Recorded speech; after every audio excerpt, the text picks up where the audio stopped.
Akhirnya hari ke-15 kembali lagi hadir untuk nemenin kalian semuanya. Artinya ini udah setengah jalan ya Jebret Tim, dan akan ada 2 negara yang akan bertemu di 8 besar. Yes, akan ada Argentina yang berhadapan dengan Belanda Sabtu depan ya, yang akan berebut tiket ke semifinal. Wow, akan seru sekali pastinya. Tapi sebelum kita bahas keseruan lainnya, Nesa mau ingetin nih, kalau kalian sayang sama kendaraan kalian harus pakai GeForce dong. Fast Moving Automotive Parts punya Indonesia yang pabriknya juga di Indonesia. Langsung aja kalian follow Instagramnya, dan produk-produknya GeForce ini sudah tersedia di semua e-commerce kesayangan kalian pastinya. Oke. Ini karena sudah semakin sedikit ya pesertanya, banyak yang udah nggak lolos akhirnya pulang. Tapi tentu saja seperti kekhawatiran semua klub-klub bola, ada aja nih Jebret Tim pemain yang pulang dalam kondisi cedera. Terakhir ya, yang terpaksa nggak bisa ikut bela Brazil ada Gabriel Jesus. Dia pasti dak-dikduk nih Arteta karena Gabriel Jesusnya cedera. Tapi sedikit juga selain Gabriel Jesus, kita mau bahas sang legendnya Brazil yaitu Pelé yang kondisinya saat ini masih dirawat dan sudah masuk ke perawatan paliatif. Memang usianya sudah menginjak 82 tahun, tentunya kesehatannya juga semakin menurun. Tapi berita terakhir yang Nesa baca katanya dia bilang ke media bahwa dia baik-baik aja. Semoga aja timnas Brazil bisa mempersembahkan sebuah kemenangan untuk sang legenda. Dan kita akan bahas 16 besar bersama Mardel. Silakan Mardel.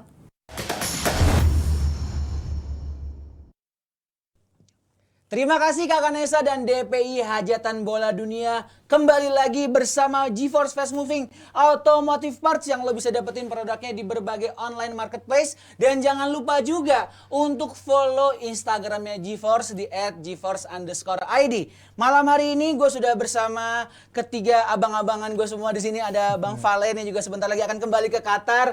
Bang Firzi yang kayaknya lagi menghiasi layar kaca dimanapun Anda berada gitu ya. Dan Bang Aldi yang juga kayaknya di platform-platform digital juga laku keras ya. Sibuk banget semuanya nih ya. Luar biasa. Ya, paling sibuk Mardel lah. Emang gini-gini aja ya. Abang Valen mau ngomong apa dulu? Enggak. Oh, senyum-senyum dikira mau ngomong apa gitu. Sebelum mulai masuk, perkenalkan dulu. Ini adalah yang penyanyi theme song. Theme song. Dari Hajatan. Bajunya mirip. Coba sedikit. Oh jangan. Nanti copyright. Mina. Beda hajatan bola dunia ya. Kalungnya udah sama, kalungnya. Gua Jungkook. Jongkok lu. Lagi seneng juga karena Belandanya juga udah lolos. Oh iya. Dan Argentina juga lolos. Kita langsung bahas untuk Belanda dan Argentina nih. Belanda dulu kali dari Aldi ya. Melihat Belanda di atas kertas sebenarnya kan gampang bisa lolos, tapi ternyata banyak yang bilang formasinya Belanda ini membosankan ya. Nah, coba kita telisik lebih jauh soal formasinya Van Gaal. Kalau dari kacamata lu seperti apa? Dari kacamata gua. Oh iya. Lagi kotor ya. Gimana? Kalau formasi membosankan nggak bukan formasinya yang membosankan ya, permainannya. Cuman gua dari awal gua selalu bilang bahwa Belanda tidak membosankan. Ya seperti inilah bola Pragmatis. Van Gaal gitu kan, buat gua. Lihat tuh itu tulisannya tuh. Apa taktik Van Gaal boring, bodoh yang penting menang. Oh gitu, iya bener. Nah ini Abrar hari ini gua acungi jempol, bagus. Bener, maksudnya Belanda mau membosankan, mau disebut ya kalau negatif football banget juga enggak. Cuman istilahnya gua ngerti maksud dari Mardel adalah dengan materi pemainnya yang dia punya, harusnya bisa menunjukkan performa ya kan yang lebih atraktif Total dong, football lah gitu kan ya. ya. Kalau gini. Soal total football ini perlu gua garis bawahi. Gua baru bikin video juga di YouTube gua, langsung ke YouTube gua ya. Bahwa total football itu beda dengan namanya bermain cepat, bermain atraktif, enggak. Yang disebut total football adalah setiap pemain itu bisa dimainkan di segala posisi. Bahwa Johan Cruyff dulu tahun 74 sebagai striker, tapi bisa menjadi seorang back, bisa menjadi pokoknya semua pemain versatile. Itu yang disebut total football. Bahwa tahun ini dan juga udah beberapa sejak sepak bola modern, namanya seorang striker ya di depan, namanya seorang back ya di belakang. Posisinya lebih rigid, dan total football ya udah lama juga nggak dimainkan oleh klub-klub dan juga timnas-timnas yang berlaga di kompetisi yang kompetitif. Jadi soal total football ini buat gue sudah clear ya bahwa total football emang udah lama juga nggak dimainkan gitu. Soal sepak bola yang atraktif atau tidak, sejak kapan Belanda ini bermain atraktif, indah, menyenangkan? Gue sih sejak gue lahir ya, nggak tahu kalau Bang Valen gitu kan. Atau Koci gitu ya. Ngeliat Iya. zaman gitu. dulunya seperti apa. Buat gue Belanda buat kayak begini sudah di atas cukup. Buat gue Belanda seperti ini sudah oke. 2 gol awal, skemanya training ground KNVB banget itu, bahwa kayaknya all the way from KNVB training ground, skemanya sama, yang umpan sama, dan terbukti bahwa Amerika Serikat ini bagusnya di mana, jeleknya di mana kelihatan, dan itu bisa dieksploitasi oleh Van Gaal bahwa mereka kalah di flank mereka itu adalah si Robinson. Itu bukan nama toko itu ya. Toko seragam ya, seragam bukan. Robinson itu backnya Fulham. Dia emang terlalu tinggi bermainnya. Itu bisa dimanfaatkan dengan ciamik oleh Dumfries. Dia memberikan 2 assist di awal, dan golnya pun ya sama-sama seperti itu, bahwa lu crossing datar, disikat sama Depay, disikat sama Daley Blind, bahwa ya orang bilang kan, wah Daley Blind udah nggak layak masuk timnas, dia udah tua segala macam. Cuman ya gue lihat bahwa 2 fullback ini ya memang beda. Dumfries yang lebih progresi ke depan, Daley Blind yang lebih technical, dia inverted ke dalam, bahwa dia membantu midfield untuk progres ke depan. Akhirnya adalah Frenkie de Jong bisa nyaman beroperasi di tengah gitu. Orang kan jarang melihat bahwa Daley Blind ini perannya apa di timnas. Cuman kalau lu telisik lebih dalam, Mas Firzi mungkin bisa menjelaskan lebih baik bahwa Daley Blind ini jauh dibandingkan seorang fullback biasa. Dia mampu ke tengah juga, ke depan juga, terbukti kemarin bikin gol juga. Dan ditambah gol terakhir buat gue adalah gol terbaiknya adalah justru gol ketiga, di mana Dumfries berdasarkan passing yang lumayan oke juga, bisa ada di situ, melakukan first time shoot, melakukan bikin jadi 3-1. Walaupun Amerika ini kalau lu perhatiin bahwa XG-nya Amerika dari 4 pertandingan, ya XG Amerika dari 4 pertandingan sama seperti babak keduanya Lukaku. 1,7 ya? Iya. Lukaku 1,7. Jadi 4 pertandingan sama Lukaku, striker yang nggak bagus-bagus amat, XG-nya sama. Itu pun cuma setengah babak. Artinya apa? Amerika ini sangat amat jelek dalam menciptakan peluang matang. Dan ya kita lihat juga golnya gol itu gara Noppert kehalangan sama Dumfries juga, jadi nggak bisa melakukan clearance. Tapi ya golnya juga lucu kan, si Haji Wright itu dia membelakangi gawang juga. Jadi buat gua itu gol hiburan aja ya buat gue, dan langsung dibalas juga sama Belanda. Buat gue Belanda masih jauh bisa jauh lebih bagus dibandingin 3-1. Oke, itu dari Mas Aldi gitu. Kalau dari Mas Firzi ngeliatnya ya kalau main membosankan ya bodo amat, yang penting hasil gitu. Iya, ini kan udah bukan perdebatan baru soal main bagus apa enggak ya. Kalau di bawah Van Gaal, he gets the job done gitu. Dia nggak usah main yang kayak Belanda 78 atau Belanda tahun-tahun yang terhebatnya di bawah Cruyff, Total Football seperti yang Aldi bilang. Kalau kita lihat memang Van Gaal sendiri udah bilang bahwa emang pemain-pemain saya ini secara keseluruhan emang lebih bagus. Dia untuk yang tahun ini ya lebih bagus dari angkatan 2014. Tapi secara individual angkatan 2014 itu punya kualitas super yang nggak punya tim sekarang. Ini. Karena ketika itu punya Robben, punya Sneijder, punya Van Persie. Itu yang nggak ada. Tapi secara keseluruhan dia katanya lebih suka sama tim ini. Dan si Van Dijk setelah pertandingan dia bilang kita belum full power ini, kita belum maksimal di pertandingan lawan Amerika ini. Dan kelihatan kok kayak mereka nggak naik ke gigi 4, gigi 5 karena itu tadi Amerikanya nggak bisa ngasih perlawanan, sistem udah kalah dari awal, dan si Berhalter itu nggak punya kemampuan untuk adjust permainan pada saat menentukan. Walaupun Berhalter emang bagusnya cuman sneakernya aja ya dia, karena sneakersnya yang menarik perhatian. Air Jordan yang menarik perhatian. Kaosnya juga boleh, Kaosnya juga boleh, lumayan. Dan emang kita lihat secara tim ini bagus. Tapi kalau harus balik, kalau keadaan memaksa Belanda untuk menurunkan pemain-pemain dari bench, itu yang gue takutin. Karena kita lihat Vincent Janssen, Wout Weghorst itu bukan kualitas level elit lah, jauh gitu. Dan kemarin dia mainin Xavi Simons juga sebenarnya kejutan karena sebelumnya nggak dipakai kan sama sekali di fase grup. Pemain depannya kalau nggak ada Hakpo, oke, Memphis kemarin akhirnya main bagus. Tapi ya itu lagi balik ke sistem, karena Dumfries itu yang gagal di fase grup ya. Gue bilang gagal karena emang dia kalah lawan physicality-nya Ekuador, kalah lawan physicality-nya Senegal. Tapi ketika kemarin dia main terlalu banyak space. Itu dia nggak dalam penjagaan tim yang elit, dan itu emang terlihat. Dan Berhalter lagi-lagi udah dapat stick dari awal banget turnamen bahwa dia bukan orang yang tepat untuk menangani tim AS ini. Tim AS yang dikatakan salah satu generasi pemain terbaik loh yang mereka punyai. Di Amerika. Dan yang mereka miliki benar. Dan emang tim ini disiapkan untuk 2026 sebenarnya. Nggak masalah. Tyler Adams, kapten termuda Amerika sejak 1950. Line up mereka di pertandingan terakhir fase grup, line up termuda di Piala Dunia ini kok jauh Dan emang tim yang masih muda, under pressure, udah nggak, dan mereka menurunkan pemain itu tadi penyerang si MLS itu yang siapa namanya, Haji Rai. Jesus Ferreira. Ferreira. Iya, Jesus Ferreira Oke. yang ya udah jauh levelnya, bukan level Oke. Piala Dunia emang. Kita akan fokus dulu ke Belanda. Kalau dari Bang Valen sendiri melihat Belanda semalam menang lawan Amerika Serikat. Kenapa tuh? Walaupun boring katanya kan, walaupun kayaknya ya mainnya gitu-gitu aja gitu. Kalau dari Kalau udah ada berapa skor akhirnya? 3-1. 3-1. Kalau ada 4 gol masih dibilang boring sih, gue bingung. Sama orang yang bilang 0-0 tapi atraktif. Gitu. Karena bagi gue seboring-boringnya pertandingan kalau udah sampai 4 gol, lu ada 4 kali berteriak sebagai penonton. Ya. Baik teriak kesenangan maupun teriak sebel. Nah, dari sisi mana kita melihat bahwa itu membosankannya gitu loh. Tapi kalau melihat penampilan Belanda, menurut gue jelas jauh di atas harapan dari yang sebelumnya gue lihat langsung gitu loh. Lah kok bisa giliran menghadapi Amerika yang di babak penyisihan mainnya lumayan, lah kok bisa ngegolin sebanyak itu, sementara ngadapin Qatar aja walaupun dibilang katanya nggak enak sama tuan rumah, dia susah golin lebih dari 2 karena gue bener-bener nunggu golnya satu lagi tuh. Biar apa tuh? Biar seneng, biar seneng. Biar dapat konten abang juga di sana. Biar seneng. Iya. Yang ada malah dikena VAR. Nah ini kok bisa langsung gol si siapa? Memphis Depay. Nah gue mau nunjukin sama lu supaya rahasianya tuh ada di sini. Oke. Ya. Rahasia dari kemenangan Belanda itu memang mereka sudah punya Villanesia-nya dari dulu. Ini namanya Dutch Soccer Secrets. Coba di zoom ya Jadi kamera. kalau lu lihat Rahasia dibikinin buku. Nggak sudah rahasia dong. dibuka. Oh gitu. Karena dia sekarang menganut sistem keterbukaan. Asasnya demokrasi.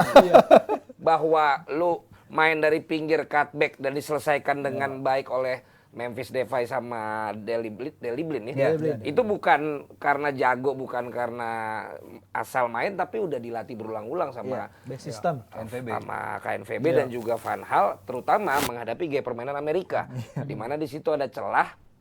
Dia tidak ngirim bola jauh, dia tidak langsung untuk melakukan penetrasi seperti Jamal Overmars ataupun juga yang Zenden dulu ya, Robben masuk sendiri. Ini enggak, dia langsung kasih.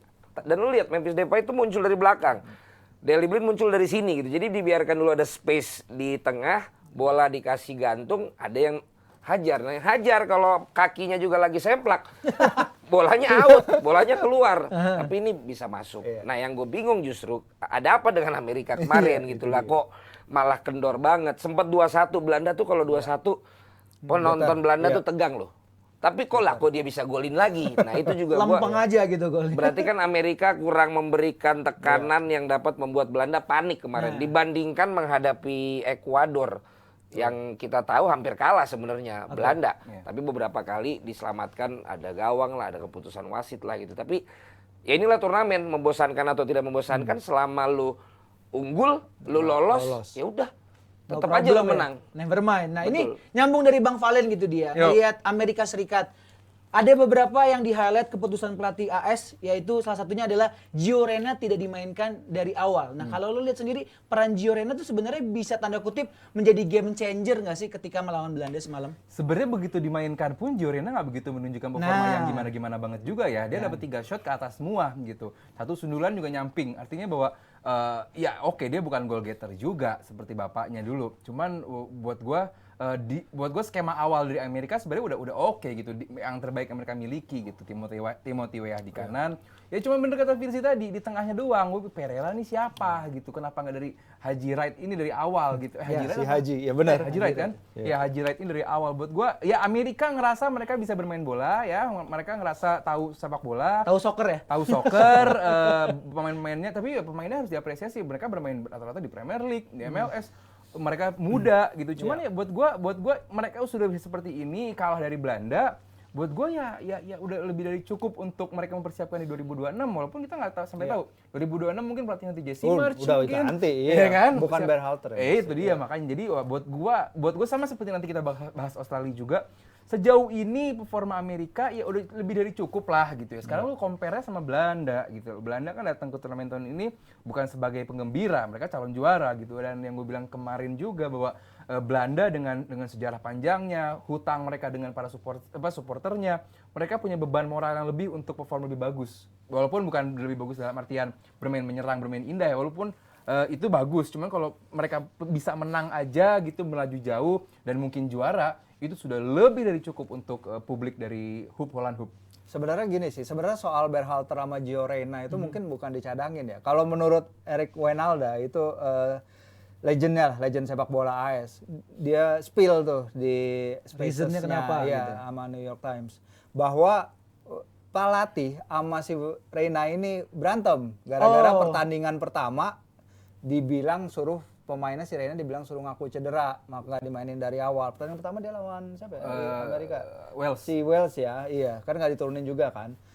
Ada konflik di situ dan si Reyna tadi si Aldi kan udah bilang kan bapaknya dulu juga salah satu pemain penting di Amerika dan dia punya banyak dukungan gitulah dari legenda-legendanya. Sementara Berhalter sama medianya sama fans dan sama supporter itu supporter Amerika bener-bener dicela, dibilang nih orang paling hijau. Banyak legenda mantan pemain MLS legend itu bilang bahwa Berhalter ini dia menangani tim muda oke, tapi yang paling gak berpengalaman itu pelatihnya. Jadi memang salah sebenarnya, memang salah asuh aja tim ini. Mungkin ya pasti perjalanan menuju 2026 akan lebih bagus dan konflik ini yang sebenarnya nggak diperlukan oleh Amerika Serikat, terutama di saat Josh Sargent cedera. Pulisic kena hantam keras, itu pasti ada efeknya juga tuh buat dia. Makanya nggak setajam seluas biasanya. Padahal kalau mereka bisa bernyerang dalam transisi itu kekuatan mereka di kualifikasi di Gold Cup dan juga di awal laga ketika melawan Wales itu gol pertamanya Timothy Weah itu ada bukti kalau Amerika Serikat tuh kuat main di transition, tapi pelatihnya terlalu konservatif, terlalu kurang bisa menyatukan kekuatan yang ada di timnya.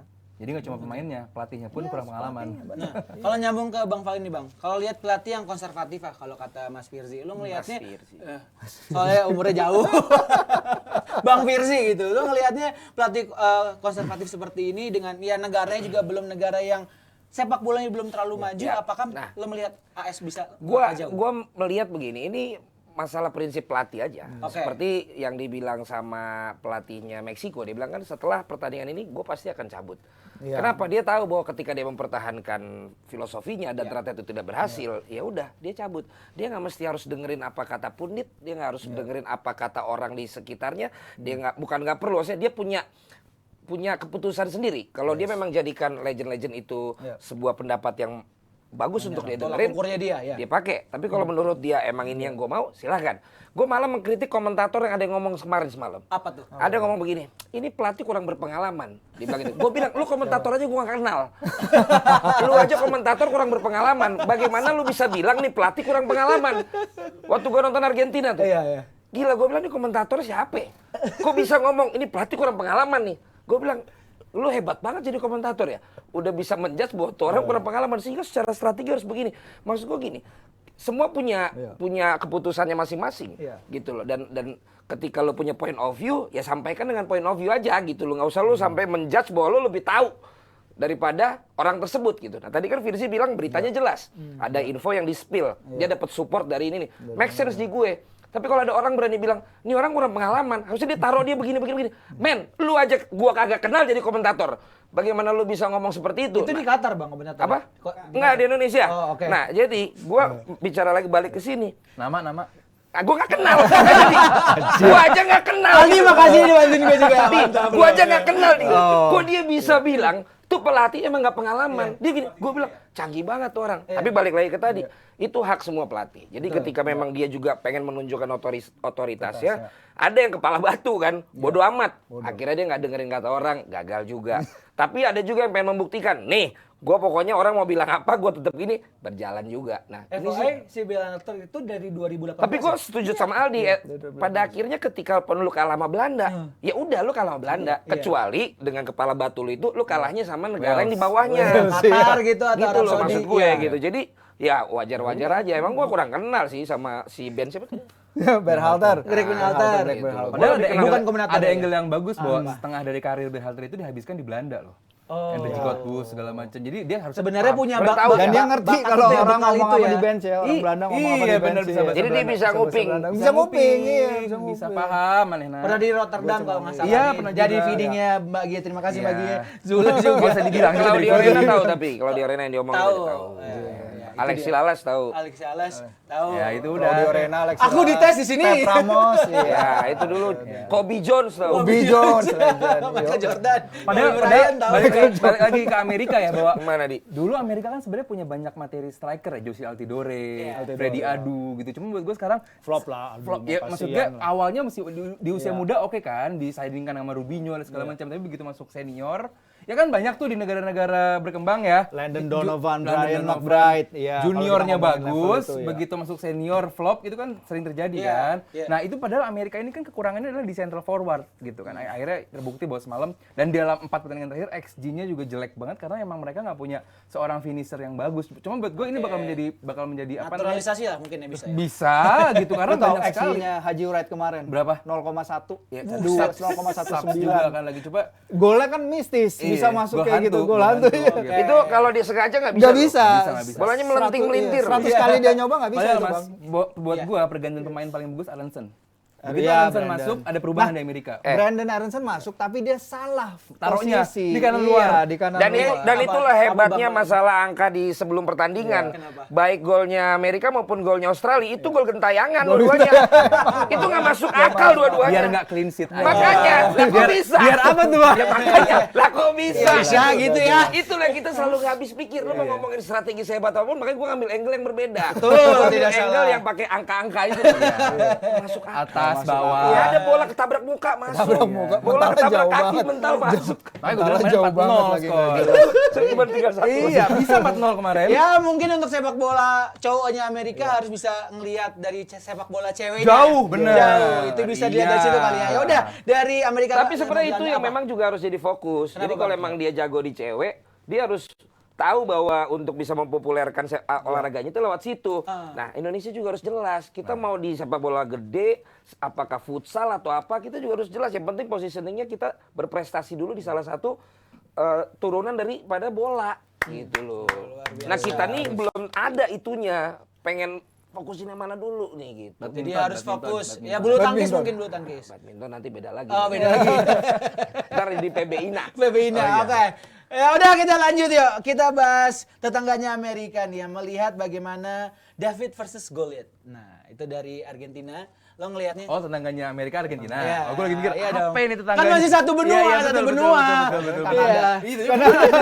Gue bingung. Iya, Nah, iya, iya. Argentina dengan Messi juga partai ke-1000-nya Iya. semalam. Iya. Lo melihat permainan Argentina cukup memuaskan atau Cukup, tidak? cukup memuaskan. Tapi belum memuaskan banget ya? Gimana sih memuaskan? Kan pertanyaan kan cukup memuaskan apa enggak? Gue bilang memuaskan. Ya udah gitu aja. Talinya copot. Cepet tuh, panik. Keserimpet nanti. Ya, buat gue Argentina sudah berkembang. Gue Betul. lihat dari flanknya, dari back sayapnya udah lebih bagus dibandingin di grup. Bahwa Acuna dan juga Montiel lebih bagus dibandingkan di fase grup. Mereka lebih berani main ke atas. Ini yang gue bilang kemarin juga. Argentina paham dengan materi pemain yang mereka punya, harusnya bermain lebih berani, bermain lebih advance, bermain lebih high defensive line. Buat gue ya nggak salah Otamendi sama Romero kan dia bukan sprinter juga, dia center back, cuman ya lambat banget gitu. Cuman buat gue kalau lu bisa membuat garis pertahanan yang cukup tinggi, akhirnya membuat pemain lawan ini nggak bisa membuat kreativitas dari tengah ke depan, final third-nya terjebak, ini kan bakal menjadi momen yang bagus, menjadi bahan yang bagus untuk lu bikin nanti progresi serangan balik.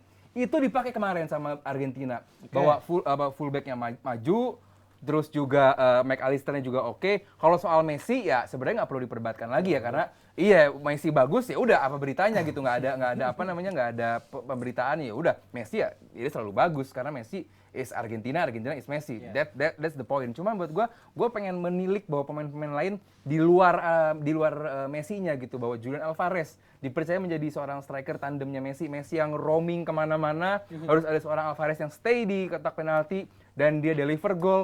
Buat gue cukup oke. Masalahnya adalah siapa yang bakal menggantikan kalau nanti Messi atau Alvarez ini deadlock. Lautaro Martinez, gue nggak bisa melihat itu sebagai jawaban. Kurang ya? Kurang gue bilang. Dan Papu Gomez juga pun cedera kan. Buat gue ini bakal menjadi permasalahan. Kalaupun nanti menghadapi Belanda, Dybala it's time to shine nggak itu? gue nggak melihat itu juga sih. Makanya kalaupun Dybala waktunya udah oke, gue pasti bakal milih Dybala. Cuman gue nggak melihat Dybala adalah sebagai jawaban yang tepat untuk saat ini ya. Walaupun Dybala punya materi pemain, punya kekuatan, punya kualitas kualitas yang oke. Cuman untuk blending dengan tim ini yang lagi progresinya cukup bagus, gue nggak melihat itu. Dan apalagi nanti menghadapi Belanda, nanti aja kita bahas Belanda nanti. Cuman buat gue menghadapi secara review dulu Argentina. dan Australia pun kemarin menghadapi Argentina sama seperti Amerika sudah cukup oke, sudah ya lumayan lah. Lu menghadapi Argentina cuma 2-1 skornya. Ya kayak tadi Bang Valen bilang, lu menghadapi tim besar skornya 3-1 ya wajar. Ini 2-1. Lebih tipis lagi gitu kan. Maksud gua ya udah lumayan oke lah gitu. Jadi buat gua to all Australian fans out there, you should proud with your team. Kedai mate. Ya karena secara angka yang megang Argentina kalah kemarin. Oh. Karena kan gue bilang harus menang lebih dari 2-0. harus minimal 2 gol. Karena akhirnya menangnya cuma 1 gara-gara gol ajaib itu. Jadi kemarin yang memang mengunggulkan Argentina kemarin tuh kalah semalam. Saya nggak tahu, saya nggak mention ya di pasar itu ya. Oke, dari Enggak, gue sih Gimana, masih susah ya Argentina ya. Bukan Argentina di Copa ini. Ini bukan Argentina yang di Copa, yang juara Copa. susahnya gitu. itu di Karena mananya? Integrasi antar Pertama itu tadi integrasi antar lini. Oke, kita lihat Alexis McAllister, dia bisa memainkan perannya lah dengan bagus di lini tengah. Tapi ketiadaan Giovanni Lo Celso ini kelihatan sih di tim ini. Bagaimana mereka nggak bisa unlock pertahanan yang ya kayak Australia mereka susah unlock, Saudi Arabia mereka susah unlock, Meksiko ketika main low block mereka susah unlock. Ya. Pas lawan Saudi mereka terpaksa main high, menghadapi tim yang main high defensive line. Kesusahan juga karena mereka nggak punya runners behind the defense. Kalau mau ngambil lapangan tengah Rodrigo De Paul, Papu Gomez disuruh lari behind the lines ya udah nggak mungkin lah, bukan umurnya lagi. Lain di Maria juga nggak kelihatan pada mayoritas laga kontra Meksiko dan Arab Saudi. Itu sih sebenarnya susahnya di sini. Bagi Argentina ini menurut gua nih mulai gawat kalau mereka ketemu tim-tim yang lebih kuat ya dari apa yang mereka temui sekarang ini. Karena Australia dia berhasil clean sheet lawan Denmark sama lawan siapa lagi ya? 2 clean sheet beruntun kan mereka ya, lumayan bagus. Prancis 1-0. Kalah mereka 1-4 pertama. Tunisia pasti. Jadi Tunisia sama itu. Nah itu mereka bisa clean sheet dan kalau kita lihat dia lagi-lagi mereka perlu Messi untuk unlock pertahanan yang susah itu. Messi sebenarnya kalau mau dihajar lebih keras pertandingan kemarin bisa. Loh kemarin lihat kan klipnya yang dia lari sendiri itu Bang, kelihatannya enggak yang belok-belok itu kalau pemain Australia udah nakal, tackle aja jatuhin aja itu bisa gawat buat seluruh chance Argentina satu turnamen gitu. Ya, habis itu dibenci satu dunia tuh pemain ya. Iya emang kayak gitu. Yang botak ini kemarin nih. Iya, kayak Maradona ketika main dia nerima 3 apa 5 kali lipat foul dari Lionel Messi dalam jumlah penampilan sama. Jadi zaman dulu emang lebih keras. Ya ini sih maksudnya masih banyak apalagi kalau kita ingat ya ada gol freak itu tadi yang kemarin yang golnya Enzo Fernandez ya. Jadi bunuh diri. Terakhir hampir pemain Newcastle bobol dia tuh. Sombong. Itu terakhir berdua sama kan? Iya, garang gol. Itu kalau gerakannya kayak pemain Korea waktu golin Portugal gol tuh. Iya kan posisi sama itu. Posisi ya sama dari posisi dekat tapi kan itu dia baru 18 tahun. Kalau dia golin dia pemain termuda kedua yang bisa golin di Piala Dunia. Iya, kalau golin mah kemarin gue pulang jam 5:30. Nah, kalau dari Abang lihatnya. Kalau gua mari kita melihat cuplikan episode lalu. Oke. Kan gue bilang, gue akan menjawab pertanyaannya Aldi sama si Vino dengan Messi dan De Paul bagaimana? Udah dibuktikan kan di penampilan tadi malam. Menurut gue Messi oke lah, De Paul juga memainkan perannya dan mereka cukur rambutnya gue rasa bareng. Karena gue lihat ini mirip, sama banget dan dia buat tukang cukur kayaknya. Dan mereka kan sekarang kayak sobi banget kan. Best friend banget berdua. Ada terus berdua banget mereka terus kayak akhirnya di lapangan juga kelihatan yang paling deket sekarang si De Paul juga dan menurut gue walaupun gue jadi bingung posisinya apa itu De Paul, tapi semangatnya itu untuk bisa bantu nyerang terus tiba-tiba bisa paling belakang tuh menurut gue ukuran pemain sekeker itu boleh lah untuk bisa Ya, itu dalam ketidakjelasan formasi Argentina itu dia masih bisa mengcover dan Messi itu andalannya banget kan bola taktuk-taktuk ada celah aja, dia bisa tuh placing begitu. Dan itu tidak di cover oleh pemain Argentina. Padahal kalau sampai babak pertama udah gol ya. Iya, udah gol. Padahal kalau yang gue bilang kan kalau sampai babak pertama Argentina nggak bisa golin, lumayan puyeng tuh. Puyeng. Sampai babak kedua. Ya wajar lah, Rodrigo de Paul pansos sama Messi ya wajar lah ya. Iya, dia mepet banget tuh. pengen deket-deket gitu. Dan terbukti, kalau tadi Bang Valen bilang Rodrigo de Paul main bagus juga, gue nggak setuju ya. Karena di 6 menit pertama aja dia cuma bisa bikin back pass 4 kali, dan juga 4 kali salah umpan ke depan gitu. Artinya bahwa seorang Rodrigo de Paul gitu yang dengan harapan juga cukup tinggi, pakai nomor 7 di Argentina, artinya dia adalah seorang starter yang harusnya mampu memberikan kenyamanan di lini tengah dulu gitu, selain untuk lu mepet-mepet Messi yang tadi Bang Valen bilang. Gue sih belum melihat bahwa Rodrigo Paul ini perannya sebaik di Atletico ya, bahwa dia seorang progresi, dia menjembatani lini belakang dan lini depan sebagus itu. Justru dengan Rodrigo de Paul seperti itu, Enzo Fernandez jadi lebih capek mainnya karena dia harus menutupi celah yang ditinggalin Rodrigo de Paul main ke depan sama Messi. Akhirnya dia sendirian, jadi tengahnya cuma ada antara Acuna yang maju ke depan nutupin si central midfielder yang kosong, ataupun Alistar yang mundur. Jadi lu ninggalin celah tapi lu nggak memberikan satu kenyamanan di sini di tengahnya Argentina. Buat gua Rodrigo Paul harus jauh lebih bagus, walaupun dia kasih assist kan di gol kedua. Rodrigo Paul cuman ya masih assist 1 ke gol kemenangan Alvarez lawan Australia belum menjadi catatan bagus buat gua. Oke, satu lagi. Kalau di turnamen ini sebenarnya kelihatan kalau tim mau nyerang tim Argentina ini bisa, lawan mau nyerang tim Argentina ini bisa kayak Arab Saudi main high defensive line tadi. Australia menit pertama sampai menit 76 mereka hanya satu tembakan, tapi ketika mereka perlu menyadari udahlah serang aja, itu mereka bisa catatin 4 shot hanya dalam 14 menit terakhir gitu, termasuk big chance tadi yang menit-menit akhir dari Garangkol. Itu buktiin bahwa memang lini belakangnya Argentina ini masih vulnerable. Kalau ada tim yang mau nyerang mereka, kalau ada tim yang bisa bring the game to them, lawan Polandia enggak. Bertahan. Mexico itu kena banget pelatihnya Tata Martino karena dia mainin si Chucky Lozano sama si Vega 2 winger sebagai penyerang. Dan dia main 5 back ya. Kalau dia mau main 4-3-3 kayak pertandingan terakhir, bisa itu sebenarnya diladenin. Ini tinggal nunggu tim mana yang mau ladenin mainnya Argentina. Belanda. Ya kita lihat Van Hal pragmatis kan. Nah makanya. Depannya cocok nih. Ya. Kita akan bahas sedikit gitu ya. Kalau gimana nanti Argentina sama Belanda. Integrasi antar lininya Argentina menjadi PR tersendiri. Tapi ketika nanti melawan Belanda, kita bahas itu sedikit. Bahasa andalan lo sekarang ya? Integrasi antar baru dapat tadi soalnya. Lebih kerennya kohesi sekarang. Kohesi. Gila ngeri. Lo ngeliatnya gimana? Apa nih Argentina Belanda. Dumfries main tinggi, ya kan? Itu bakal menjadi celah yang bisa dimanfaatkan. Kalau secara materi pemain head to head, Belanda lebih rata dibandingkan Argentina, oke? Cuman kalau ya dibandingkan sama Messi, semua di bawah Messi ya. Cuman kalau untuk secara 25 pemain 11 di lapangan di rata-rata ya masih di atas Belanda. Belanda masih di atas dibanding Argentina.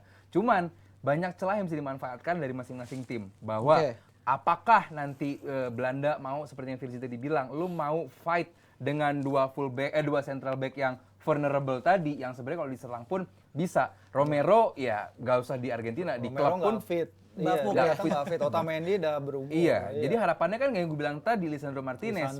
Jadi bahwa dia diharapkan, cuman lini depannya Belanda ini kan tinggi-tinggi.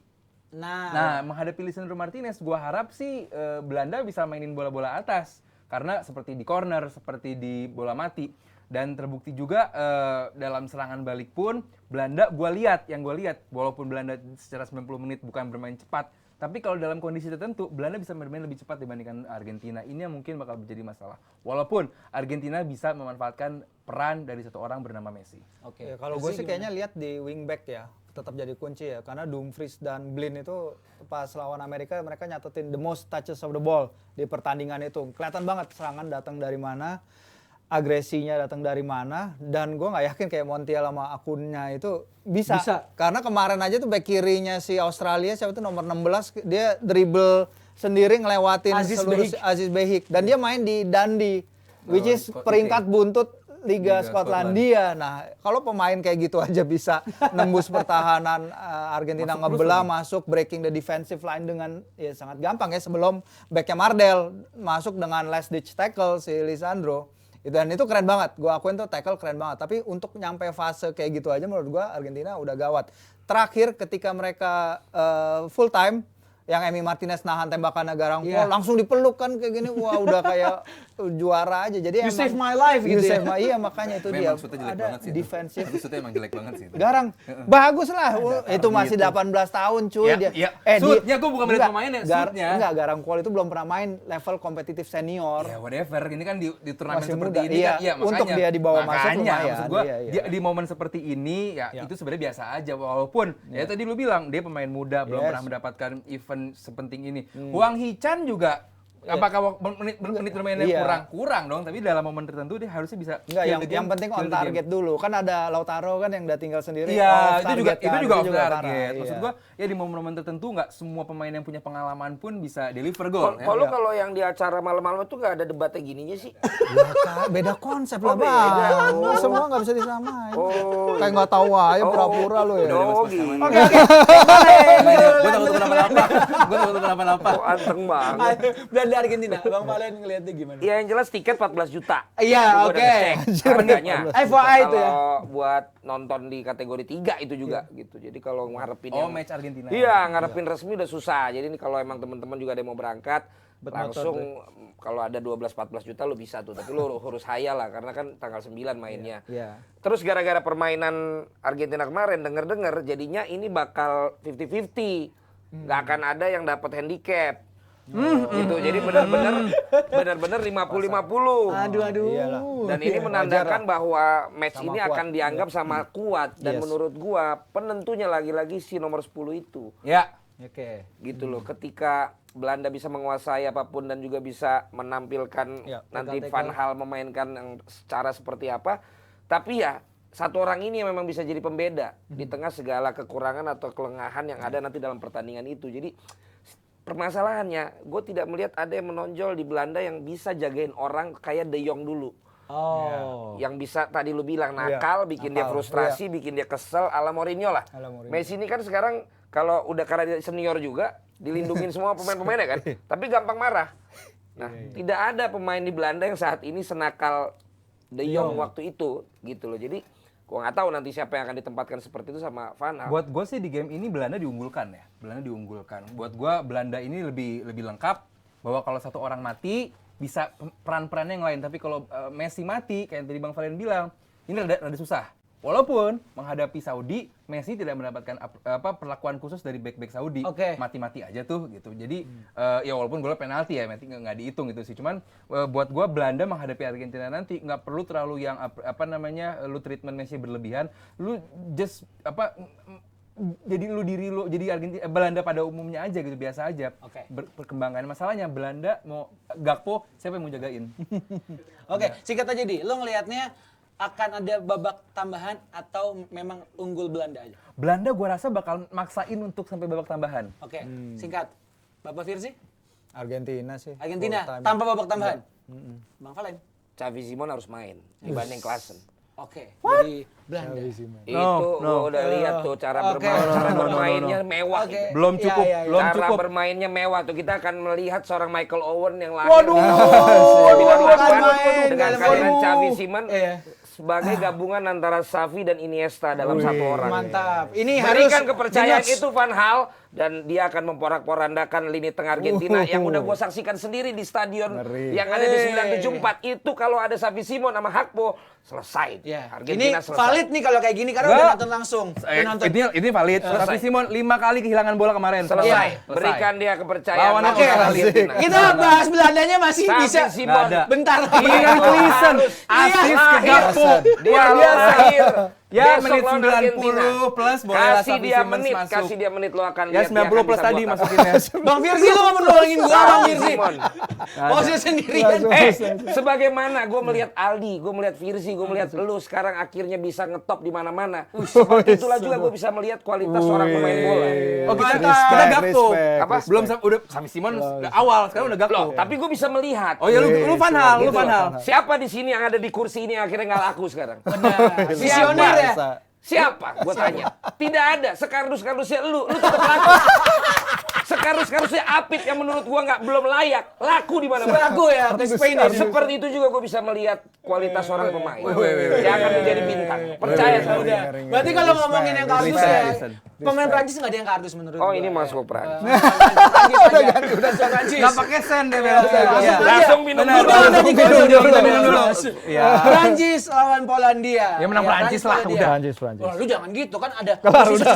Sesni. Nah, dari sih ngelihat Prancis Kasihlah Polandia. penalti biar nggak masuk. Gimana? Udahlah langsung Menang muda nggak? full. Ya Firzi yang dengan ngomong. langsung udah. Langsung full Di atas apa? dua gol Langsung ya? full menang udah. Di atas full dua Ini gol power sama kayak aja. Argentina nggak bisa Kenapa? 1 gol doang. Di atas 2 gol. Berapa bisa selisih lah. 2 gol nggak? Bisa dong. Ah. Bisa lah. Nah, itu ya udah 3 bisa. terjawab. Karena ini harus Menurut selisih gua 2 ya. gol minimal. Menurut gua ya, tapi kan at least di atas kertas walaupun Chesney emang memainkan kayak laga terbaiknya sejauh ini kan One of setahun the best. terakhir lah. Gua juga Dari heran. Chesney makanya Chesney heran itu banget. sebenarnya sama kayak Muslera tuh. Yang menurut gua aneh banget bisa Aneh. dipanggil Mistis, Muslera. iya. Aduh. Sama Ochoa giliran Piala Dunia pasti bagus. Selain itu mistis, nggak ada yang kenal. Jadi ya pasti sih dengan apalagi kekalahan lawan Tunisia itu kan pasti menimbulkan apa ya kayak kemarahan lah dalam diri Prancis Ya seharusnya. orang itu elainya kok. Mantan Bukan koloni, karena mau iya. kalah. Jadi gue bilang sih ya kalau nggak ada suatu hal yang mistis lagi terjadi ya. Iya. Oh iya. Apa tuh yang mistis tuh yang terjadi? Iya kan Ya, banyak gol-gol hal kayak mistis. begitu, gol. Iya, banyak hal mistis juga di Piala Dunia ini kan tadi golnya Fernandes, macam-macam. Ya normalnya sih pasti lah. Jadi Polandia enggak ya? Masa lu? Ya enggak, gue nanya, Polandia nggak? gue mau, Polandia. gue sih enggak, gue sih Prancis. Maksudnya, gue mau, ada yang bisa didebat apa enggak sama gue gitu takutnya. Nah kalau gua melihat Iya. kalaupun menang nggak lebih dari 1 gol. Kenapa, Bang? Oh lebih banget gue sih. Menurut gua. Kenapa? Karena Polandia ini punya kemampuan untuk bikin lu frustrasi juga sama kayak Defense, Swiss, iya. sama kayak Australia. Tinggal bagaimana apakah dia bisa menahan itu terus sampai dengan babak kedua apa enggak. Dan belajar dari Denmark. Karena Denmark sempat hampir 1-1 kan? Sampai udah 1-1 Iya, kan baru 1-1. akhirnya dibobol lagi kan. Iya. Bagaimana lari cepetnya Mbappe, bagaimana transisi mereka ketika akhirnya lo berani coba keluar nyerang Iya. tapi mereka akhirnya nyerang lagi. Itu yang harus bisa diperhatikan dan apakah Polandia berhasil mampu atau tidak menurut gua berikanlah otot-otot dia itu Asik. untuk dikerahkan malam ini. Jangan Untuk nahan lagi Giroud, jangan lagi Griezmann. otak, jangan lagi terlalu strategi. Justru gua melawan teorinya Justin malam ini kalau Polandia mau memberikan kesulitan ke Prancis. depan nih, lini Karena depan kalau Prancis. teknik sama teknik lo ngejar pantat. Bahasanya kalau di lapangan jelas jauh sekali, tapi begitu kebobolan duluan di babak pertama, ya udah hujan gol bakal terjadi. Jadi mendingan main bertahan aja untuk Polandia ini. apalagi kalau bukan Iya. bertahan. Ya Lebih baik- harus. lebih baik ke situ. Nah, lu setuju nggak? Jadi berapa gol?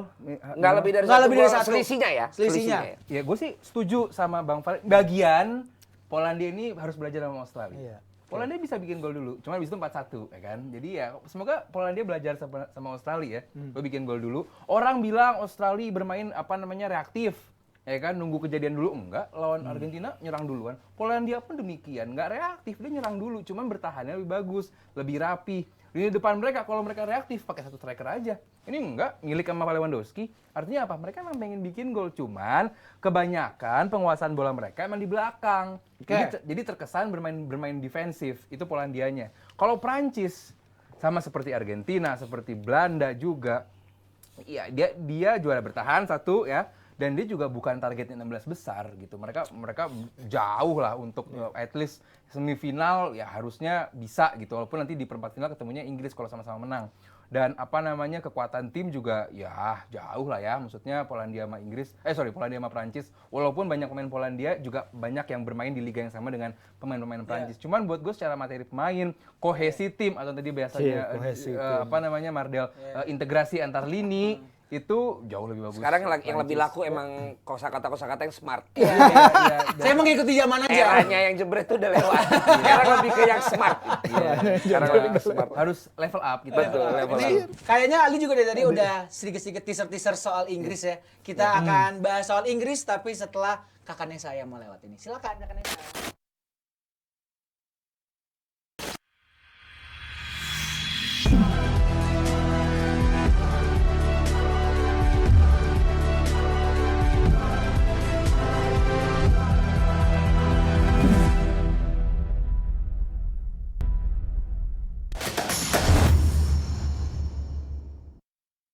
Jebret Jebret Tim, ayo kalian ngaku di sini siapa yang ngarep banget kalau Inggris akan menang lawan Senegal nanti. Mungkin sama ya para pandit kita di sini juga semuanya ngarep. Apakah kira-kira nanti Rashford akan diturunin duluan atau nanti dia akan turun dari bangku cadangan? Nah, kita lihat nanti. Tapi kalau ngomongin soal Rashford, golnya saat lawan Wales di fase grup itu tercatat sebagai 1 dari 5 gol terpowerful. Gimana ya gambarinnya? Yang pasti di bola Adidas Al Rihla itu ada teknologi khusus. Jadi nanti kita bisa tahu kecepatan yang nendang seberapa kuatnya. Keren ya? Nah, kalau Rashford aja nomor 5, siapa sih pemain yang paling powerful nendang bola di hajatan bola dunia kali ini? Dia adalah Luis Chavez.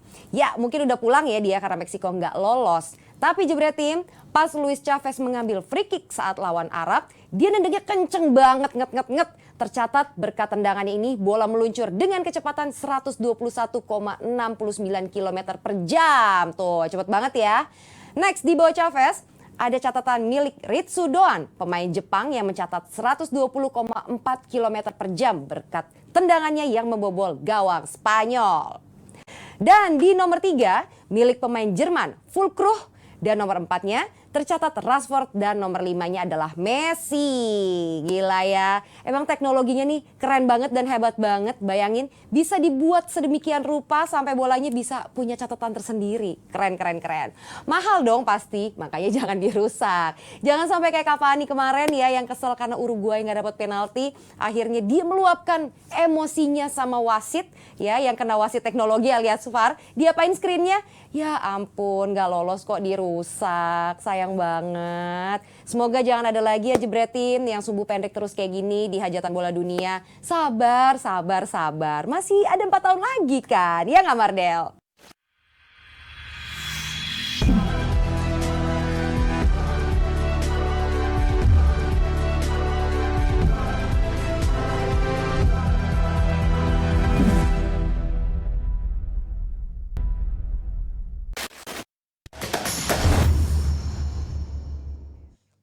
Iya Kakak Nesa, tapi ya Cavani 4 tahun lagi ya udah pasti nggak bisa main lah ya. Oke, kita nggak akan bahas Cavani, Bapak Aldi. Kita Iyalah, akan bahas ngapain. langsung Inggris nih. Inggris tapi gue mau bahas Rashford.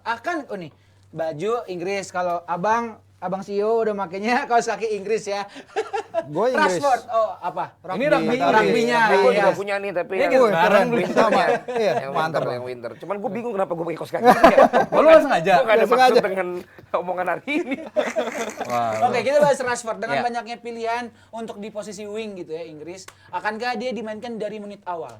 Buat gua harusnya dari awal. Kenapa? Kenapa? Celah dari Senegal adalah di 2 central back-nya, di mana keduanya, ya kita bahas Koulibaly-nya dulu aja deh ya. Yakin lo Koulibaly celah? Iya, yakin Serius banget, lo? yakin banget. Pengalamannya juga Gua kasih tahu, di Napoli sama di Chelsea, lemahnya dia di mana? Di mana? Bukan di atas, tapi bola bawah dia ngajak lari. Di back dia diajak lari 5 back, Pace-nya pelan ya? Pace-nya pelan. Rashford punya itu. Rashford punya kekuatan fisik yang kalau disenggol dikit juga nggak jatuh. Beda sama Saka. Saka mungkin jatuh disenggol Koulibaly, tapi Rashford enggak. Itulah kenapa gue mengunggulkan Rashford, diunggulkan untuk menjadi seorang starter. Dia bisa fight 1v1 sama Koulibaly. Itu karena emang Koulibaly adalah lemahnya di situ. Kalau bola udara, ya udah nggak usah dibahas lagi. Koulibaly jago banget bola udara. Tapi kalau untuk bola bawah, diajak lari, diajak sprint, Koulibaly bisa kerepotan. Dan nomor 2 adalah saat Harry Kane dia roaming ke kanan, ke kiri, ke belakang, harus ada satu orang yang stay di depan. Itulah peran Rashford. That's why gue bilang Rashford harusnya menjadi seorang starter. Dan nomor berapa? 3, bikin gol di World Cup itu, lu bikin motivasi pribadi lu juga meningkat.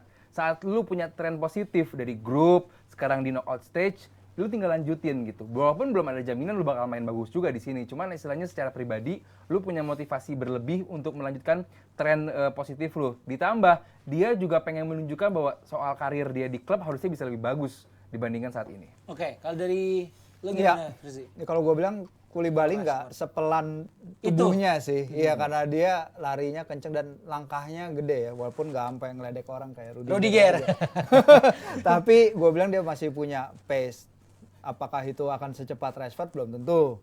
Dan Pasti Rashford tidak. sih pasti tidak. Tapi ini lagi, kalau kita ngomongin Southgate, kita ngomongin pelatih yang nurunin pemain tuh berdasarkan ini ya, kedekatan. Oh, bukan kedekatan. Dia ada Bukan Raymond general- Domenech dia, bukan Raymond Domenech. Itu astrologi. Astrologi Iya. malah. Dia ada beberapa pemain yang dia percaya. Jadi pemain yang walaupun dalam performance bagus, tapi kalau misalnya di posisi itu ada pemain yang dia percaya, pasti pemain yang dia percaya. Ya contoh Luke Shaw dan Harry Maguire itu pasti. Nah, emang Rashford bikin a lot of case untuk jadi starter ya di kiri. Jadi menurut lo ya jadi.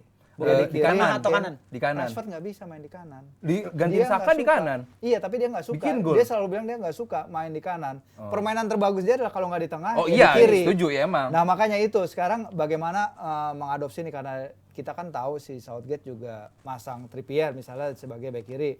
Untuk naruh pemain di luar posisi sebenarnya dia udah bisa lakukan juga kan. Cuman nanti tinggal bagaimana. Ini karena gini loh, kalau tim-tim lain kayaknya masuk babak 16 besar kan 16 besar tuh udah ada settled 11. Skemanya. Settled pemain siapa-siapa aja. Mau ngomongin Prancis, Belanda, semuanya udah ada. Yang punya apa ya kayak kemewahan melimpah sekaligus kutukan kalau gue bilang buat Southgate. Karena apapun pasti akan diomongin sama media Inggris. Pasti dia mau milih siapa, oh seharusnya ini. Dia memilih A, seharusnya B. Dia milih B, seharusnya A. Dia nggak akan bisa menang dalam situasi ini. Dan itu makanya yang gue lihat. Kalau emang lihat performance ya, Rashford, oke, gue setuju main. Kita akan lihat bagaimana prediksi line up dari Virzi Idris. Silakan, ini Oh, dia. gue dulu. Wah gila Ya. fotonya, mantap. Abraham Moto Fotonya. tuh. Pickford. Iya, ya itu tadi gue Stones bilang ini Maguire. gabungan antara pragmatismenya si Southgate dan apa yang works di turnamen. Karena menurut gue riskan kalau dia tiba-tiba ganti jadi 3 back.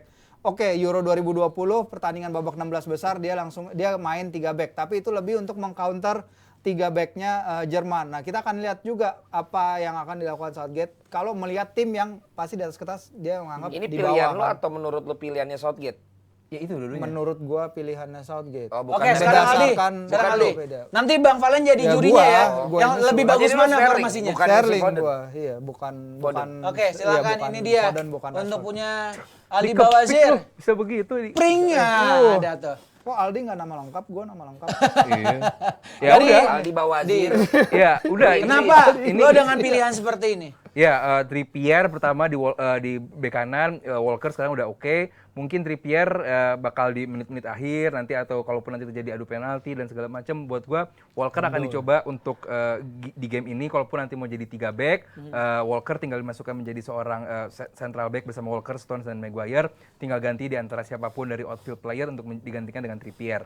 Kalau untuk back kiri kayaknya Shaw masih aman. Dan di tengahnya gue Hendo karena ya Hendo oke. Gue nggak milih Calvin Phillips karena jelek. Terus Bellingham dan Rice buat gue nggak akan tergantikan juga di lini tengah. Foden setelah kita lihat pertandingan terakhir mereka butuh Foden. Oke. Mereka butuh. Setuju gua. Ya mereka butuh pemain yang bisa menjadi flank di kiri dan juga bisa masuk ke belakang untuk di belakangnya Harry Kane. Jadi Foden buat gue pasti bukan pasti ya. Gue harapkan dimainkan. Masalahnya adalah Rashford atau Bukayo Saka. Tadi gue cek ada di The Times sama Telegraph bilangnya iya beda-beda, bilangnya Saka nggak akan main, tapi Sky Sport bilangnya Saka bakal main. Buat gue Saka atau Rashford yang dimainkan nggak begitu ngaruh-ngaruh banget, cuman gue harap sih Mending Rashford. Foden ya? Oh enggak, kalau Foden kan di kiri. Yang pasti gue nggak harapkan adalah Sterling Ya. dan Mason Mount. Udah lah tuh selesai itu urusan. Ya Mason Mount dan Sterling buat ya Sterling masih oke lah, cuman kalau Mason Mount gue nggak melihat dia akan menjadi bukan pasti dia bakal main jelek, cuman untuk skema awal yang tadi baik Virzi maupun gua itu udah pilihan yang bagus walaupun Oke, itu dari udah oke Bang lah. Valen ngelihat tadi dua formasi. Gua. Iya. Versi Gua kalau Aldi dan Sterling sama Virzi. Foden, gua Foden. Aha. Trippier sama Walker, gua Trippier. Oke. Terus Rashford sama Saka, gua Saka. Oke. Tapi Rashford gantiin Harry Kane. Oh, jadi Rashfordnya di tengah ya? Kalau gua ya, Oke. gitu. Tapi kayak kan nggak mungkin. mungkin Ya Southgate kan memang dia bersikuku dan dia tahu mungkin momen kayak gini malah Harry Kane bisa jadi pembeda. Tapi kalau gua lebih ke situ. Nah belakang setuju gua Mason Mount gua nggak ada dalam skema gua. Henderson, cuma nama Bellingham agak sama nggak sih? nggak apa-apa. Ininya Number 8 posisi- ya, nomor 8 ya. Kan Pemain nomor 8. tiga di tengah itu nggak apa-apa sama juga. Ya gua Nanti yang ada penting Declan gua Rice. Mason Mount juga gua kurang oke. Terus ya kipernya Ya udahlah ya itu mulu. Siapa ada lagi? Pickford nggak ada pilihan. Tapi ya paling ininya sih gue Foden, Jude Bellingham itu menurut gue yang akan menjadi pembeda ya. Sama Saka lawannya Senegal ya. Iya. Senegal. Ya kayaknya Saka nih lebih cocok ketemu Senegal nih. Oke. Karena udah Secara speed juga karena ya. udah terbiasa kayak ketemu yang apa ya, gayanya sama. Gaya sama. Gitu, Oke. gayanya sama. Kita udah bahas lini depan. Kalau Gua- Rashford nih Apa? udah lebih ke anak Manchester, ngerti nggak? Oh, kenapa anak Manchester? Terus kenapa jadinya anak Manchester? Lebih hidupnya tuh udah enak gitu. Oh. Kalau Saka nih kelihatan masih ada Senegalnya gitu loh. Struggling lah ya, Jadi apa struggling diajak ya. keras tuh masih oke gitu. Oke, loh. Kalau iya. Kalau Rashford Rashford nih lembek ya. ketemu Waduh. diajak keras tuh mungkin dia ngindar. Nggak ada. Nah, Ini jangan dipakai, ini jangan dipakai ini data ini nih. Ini sangat berpengaruh loh. Nggak ada. Oke. Karena itu dulu kan paling terkenal Inggris banyak pemain salonnya. Oh. Iya kan, kalau akhirnya harus punya resiko cedera atau apa dia nggak mau masuk. Nah ini menghadapi Senegal yang harus siap masuk begitu. Kalau nggak, gue pernah menghadapi pemain Pantai Gading sama Senegal. Oke. Mario, tapi ini di Lawyers World Cup. Gue yang nendang, iya, Ada ya? Lawyers World Lawyers Cup di World Spanyol, ngeri. gue main di Spanyol. Gue nendang kakinya aja. Kaki gue bengkak. Tapi kalau nggak ada gue yang berani masuk situ dulu, makin drop mental. Nah. Senegal tuh bukan kuat-kuat. Jadi jangan terlalu yang stylish yang main. Harus ada yang memang mau fight. Gitu. Oke, berarti memang lo memposisikan diri lo sebagai mungkin mirip-mirip Saka kali ya, yang memang harus hustle gitu kan. Iya, Dia maksud gue berani. harus ada yang gitu. Dia memposisikannya sebagai lawyer pemain Inggris. Gitu. Jadi Oh, iya. biar nggak cedera. Ya udah. Jangan yang stylish. Dengan stylish. Menghadapi Senegal jangan terlalu Oke. banyak yang stylish. Baik, kita akan bahas back dulu Bang Valen dan juga Mas Firzi dan juga Mas Aldi gitu ya. Melihat kalau gue bisa punya satu pertanyaan, lo lebih pilih 3 back dengan ada nanti implementasinya 5 atau pakai 4 back? Pakai 4 back. Kenapa? Ya pakai 4 back karena ya Inggris datang menghadapi Senegal bukan dalam tujuan untuk bertahan ya. Tujuannya menyerang dan dari awal pun pakai 4 back lu nggak tepat waktu juga untuk mengganti sebuah sistem yang udah bagus dari awal juga gitu. Kalaupun nanti udah unggul, pengen menambah man's power di belakang, pakai 3 back dengan 2 full back jadinya 5, ya silakan itu. Cuma kalau untuk starter ya gue tetap kayak tadi ya 4 back. Buat gue Maguire dan Stones walaupun bukan yang bagus-bagus banget, cuman ya udah cukup lah ya. Tidak ada pilihan lain ya. Kalau dari Iya. Bapak Firzi? Ini yang Van Hal bilang juga ketika setelah melawan Amerika Serikat, pada tendensinya adalah negara yang lebih kuat itu akan less adjusting the system melawan tim yang akan mereka hadapi. Jadi dalam hal ini seharusnya Senegal yang ngikutin apa yang Inggris lakukan, Reaktif. bukan Inggris mengikuti apa yang akan Senegal lakukan. Walaupun emang ada case untuk main 3 back karena Ismail Assar serangan-serangannya Senegal dari sana semua, dia top of the list di tim Senegal untuk shots creating actions, dribble complete, touches di kotak penalti lawan, dan dia lawan Ekuador menangin 8 foul. Dia menangin 8 foul termasuk yang berujung ke penalti yang dia sendiri golin. Nah ini hati-hati nih kalau ada back-back clumsy yang udah lama nggak main di klubnya. Harry Maguire Iya, maksudnya. iya, itu Sebut satu, aja. iya. Nggak usah Harus malu-malu. hati-hati Iya. kalau lawan Tapi pemain Maguire kayak di gini. timnas beda sama di MU. Oke, tapi untungnya dia jauh dari posisinya Ismaila ya. Ismaila Iya, main di kiri Walker. kan. Ini Ismaila. Bukan. Nih, udah Salah, tua juga salah, nih. salah. Ya. jebakan umur juga nih kena. Ismail Assar akan menghadapi Walker. Makanya Iya. gue bilang Walker harus dimainin karena secara pace wise Walker Trippier. jauh lebih cepat daripada Trippier. Iya, Itu that's dia. right. Dia harus Dan main. kalau tadi Mas Firzi juga punya data, gue juga punya data. Boleh. Inggris satu-satunya tim yang punya joint top scorer di tahun ini, segitu Harry Kane belum bikin gol. Artinya, Iya. secara kemampuan mereka bikin gol, nggak perlu dilakukan lagi so far ya. Mereka punya joint top scorer di saat Harry Kane-nya aja belum bikin gol. Dia top scorer 2018 kalau nggak salah Harry Kane. Iya, gara-gara Panama. Iya, whatever it is. Gue nggak terima banget, gue bingung. Dan menarik, ini di luar sepak bola dikit ya, Del ya. Ini sekarang di Inggris gue lagi dapat info, lagi kesel. Gara-gara nanti malam disiarankan itu di channel ITV. Kenapa tuh emang keselnya? ITV itu dibandingkan BBC, ITV itu punya rekor yang lebih buruk dibandingkan performa. Oh, kalau Inggris tayang dia. Kalau Buruk sering nge-lag jadi atau lebih gimana? lebih banyak Enggak, kalahnya. catatannya. Oh, Kalau lebih banyak muncul di kalah. ITV. Inggris kalau Mitosnya ditayangkan gitu. di ITV dibandingkan kalau mereka tayangkan di BBC. Ini mereka lagi pada ribut. Kan orang Inggris demen tuh hal-hal mistis. tadi. Mistis ya. Cocok logi juga. Cocok Ya logi. kan nggak Inggris Nah, kalau kena Inggris- ada mistis-mistis Kalau- seperti itu kalau kita akan lihat kalau apa Inggris Bang? lebih ke cocok logi. Kalau mistis sih jelas Senegal lah. Oh, iya benar. Dukun banyak. Dukunnya banyak. Lu lihat di kampung halaman di mana? Kalau Inggris mah science dia. Science. Berusaha Oke. menggagalkan lawannya dengan science dan data-data angka-angka. Tapi kalau Senegal doa banyak nih. Lu lihat aja ntar yang di stadion-stadion. Tapi gue nggak setuju. Baca-baca Gue nggak gitu. setuju. Apa tuh? Trippier sama Walker. Kenapa? Lu lebih Ya, Trippier. bukan semua tuh bukan tentang kecepatan Oke. dalam bermain menghadapi orang maupun lo saat melakukan serangan. Nggak di situ juga sebenarnya Gimana intinya. dong? Nanti kita lihat malam nanti. Balas. Sampaikan nanti. Gak apa-apa. Apakah balas. Trippier Gua juga- membuktikan atau iya. emang Walker? Jawabannya nanti malam. Oh, nanti Gue malam. juga lebih suka kalau Trippier main sebenarnya karena karena gua Newcastle juga kan. Iya. Tapi iya, gue kasihan aja kalau lihat Trippier nanti kayak diadu sprint kalah. Bukan, dia kan fans gitu. Newcastle. Takutnya Trippier Cedera. Atau cedera. Gara-gara Iya, Makanya dia bilang kecangklak. splitwise gitu kan. Ya, jadi dia nggak perlu memaksakan juga untuk Oke. Oke. Ya udah kasih. Aldi gimana ngelihatnya babak Dan tambahan? ini extra time. Extra time. Extra Extra time. time. Oh, Extra time. Abang extra time. Lu Bapak Firzi? Extra time atau normal time? Alot sih, tapi seharusnya Inggris normal time bisa sih. Oke. Gak apa-apa. Lu gimana? Ya baju udah Inggris.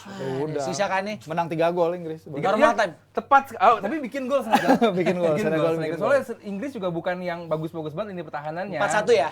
Bisa, 4-1. Bisa. Oke, baiklah kalau begitu kita sudahi dulu DPI Hajatan Bola Dunia 2022 episode ini. Sampai ketemu lagi di DPI Hajatan Bola berikutnya. Sampai ketemu lagi. Jebret tim It's coming home. It's coming home. It's coming.